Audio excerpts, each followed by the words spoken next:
Hi, my name is Taylor Tamanka, and I am a small business attorney. I have been practicing in the state of Texas for the last 7.5 years. The last 4.5 of those, I have also owned my own law firm with my husband. So I'm also a small business owner myself. So I know the ins and outs of the business realm when it comes to small business owning. I through my legal blog, The Extra Blog, I provide legal templates that are easy to use and fully customizable for your own situation, as well as consulting services. So, specifically, I help out creative based small businesses. So, when I say creative based small business, I mean bloggers, photographers, coaches, event planners, florists, artists, anyone who creates it considers themselves a creator. That's who I'm speaking to. Those are the people that are my bread and butter, my babies, the ones that I help out. And I can also help out small businesses with their blogging needs as well, because I myself am also a blogger. So I have this legal blog, and I also had started a style blog a few years ago that is now just down to my Instagram, style Instagram. So I know the ins and outs of like the content creation world. I've dealt with brands. I'm actually right now running a headband campaign, a month-long campaign with a brand. So I know the ins and outs of working with brands myself. So I'm not just an attorney, I'm also a creative as well, and I understand the industry. So on that note, let's jump into what we're going to be talking about. Today we are going to be talking about how to legally form your business. So I am a Texas attorney, so I can only really speak to Texas specific law, but I can generally tell you how it is to start a business in any state. The very first thing you need to do is take into consideration 4 different factors, because these factors are going to be different for every single entity that exists out there. So you want to be sure you pick the right one for your situation. So before we jump into that, let's go over what is a business entity. So a business entity is actually the legal structure of your business. So that would be an LLC, a corporation, a partnership. You get what I'm saying? So these are things that you've heard about. You may just not have been referenced as a business entity, but that is what I'm speaking about. So in making that determination, you need to take into account 4 things. First thing, taxation. Second thing, liability protection. So these first 2 things are going to be the biggest 2 things you need to take into consideration, okay? These are the big players. The other 2 things are ease of creation and ease of transferability. And when I say transferability, what I mean is how easily is your ownership in the company transferable to someone else. And that may not seem like something that, you really need to get into, but when it comes to, your business blowing up and you being a huge success, you are going to eventually want to hand that over to your your children, or, maybe your siblings, or sell it to someone else. So you're going to want to have that structure in place. Other than that, those are going to be the 4 things you need to take into account. And really taxation and the liability factor are going to be your 2 biggest things you need to think about, because does it really matter how easy it is to create something? A corporation is on the high end of the business entities, and on the low end, you've got a DBA. So even in working your way all the way up, even in forming a corporation, it's not that difficult to do, because I'm going to walk you through it. So other than those 4 things, let's talk about the actual business entities themselves and those 4 factors that go into each business entity and how they're different.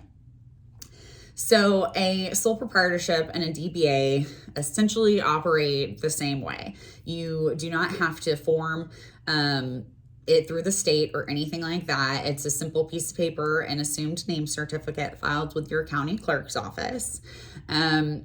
And same for the DBA. And it essentially DBA stands for doing business as. And essentially you're doing business as a name, but still in your own name. These two business entities provide no liability protection. And I know that's like going to ruffle feathers, because I think that a lot of people out there think that because it is a business entity, that it is a formal legal structure that protects them, but it affords absolutely no protection whatsoever. If you were sued, say someone slips and falls in your restaurant and you just have a sole proprietorship or a DBA, then they're going to be coming after your personal assets. They are going to be able to garnish your bank account if they win on this lawsuit, which they probably will. And they're also going to be able to come after your real property, possibly. Now, you will not be able to do that in the state of Texas because we have something called the homestead law. But other states do not have this law, so you can possibly come after your home. It's a big deal, right? So stay away from sole proprietorships and DBAs. They are awful, they're misleading, and you will be in a huge chunk of trouble if you get into that situation. The next step up is a partnership.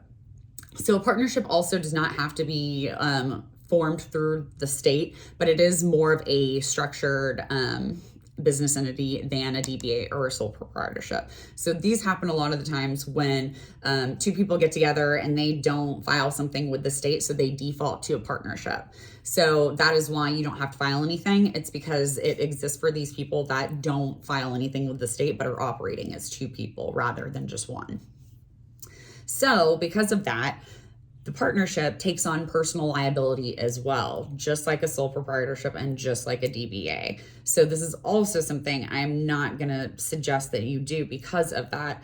But if you do decide to do this because you don't want to walk through the formal business structure just yet, you do need to put into place what's called a partnership agreement, which would be the agreement between you and your partner, so that just say something happens, because honestly, it happens all the time.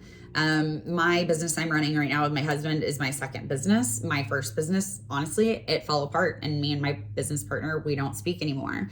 But we had an LLC and we had an operating agreement in place. So when we broke up, we just followed exactly what our agreement said. So there really wasn't any issues on that end with that. And I'm very thankful, because obviously if we don't speak anymore, we had a huge falling out, and the legal part of it, thankfully we didn't have to go to court because it was already done. And that was very thankful on my end that we had already done that. So be sure that you're protected as a partner. If you're not going to be forming something through the state, getting liability protection, you at least need protection against your partner. And they could be your best friend. Honestly, my partner was a great friend of mine. But life happens, things happen, and you don't want to be stuck in that situation. So the next step up is going to be an LLC. So an LLC is an incorporated business structure. And when I say incorporated, I mean that you do have to register it through the state to be an LLC, similar to a corporation, which is also an incorporated entity.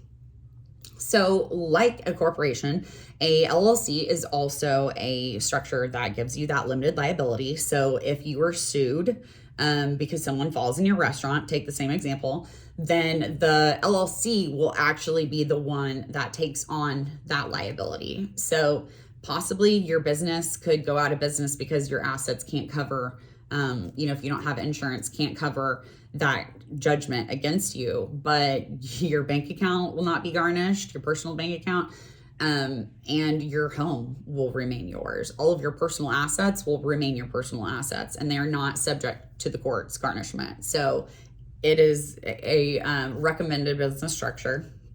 It also gives you the ease of taxation. So this is really where the LLC and the corporation differ, and why the LLC is better.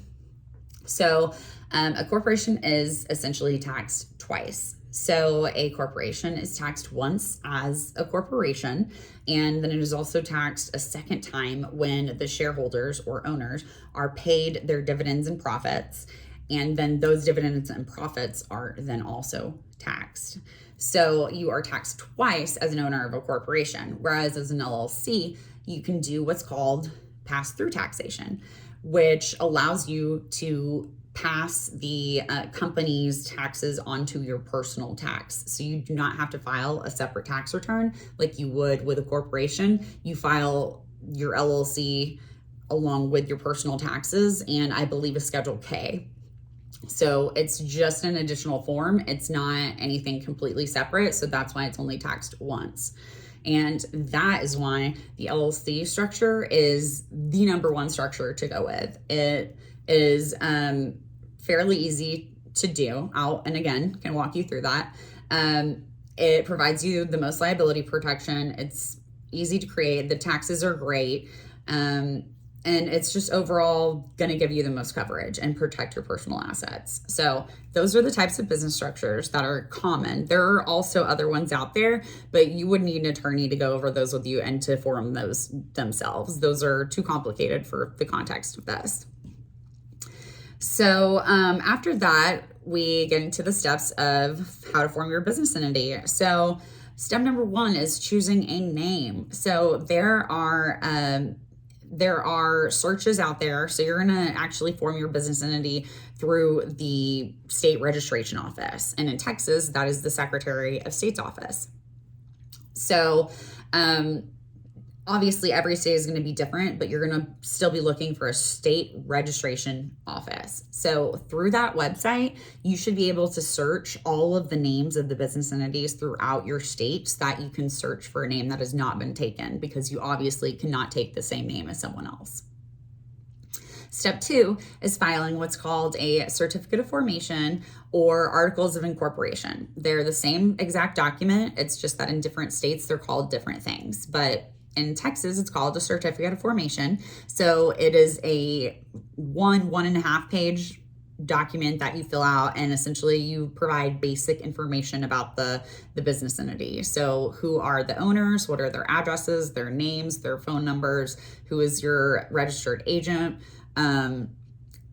very basic information so that the state has all of that on file with you, because in the state of Texas, because we do not have a state business tax, neither does Florida. We're the only two states in all 50 states that do this. But because we do this, we don't have state IDs, and this is the way that we register for taxes through the state. So that's why the state needs to have all this information for you. So you will file this with the state, and every single state has a different filing fee, but it will be between $100 to $800. The state of Texas is a $300 fee. So after you file the filing fee and your certificate of formation with the state, you'll wait a few weeks to get that information back, and it'll be accepted.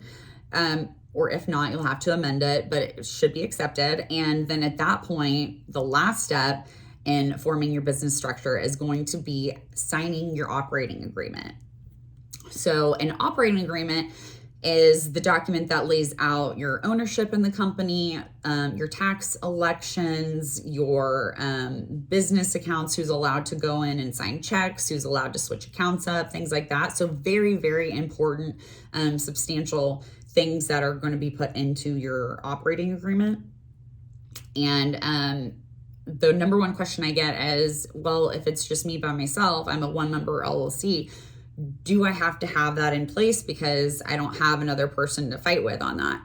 Yes, you still do, because banks, companies, corporations, they're going to require your operating agreement to sign contracts with you in the name of the business. So yes, you do still need this, even if you're an individual operator.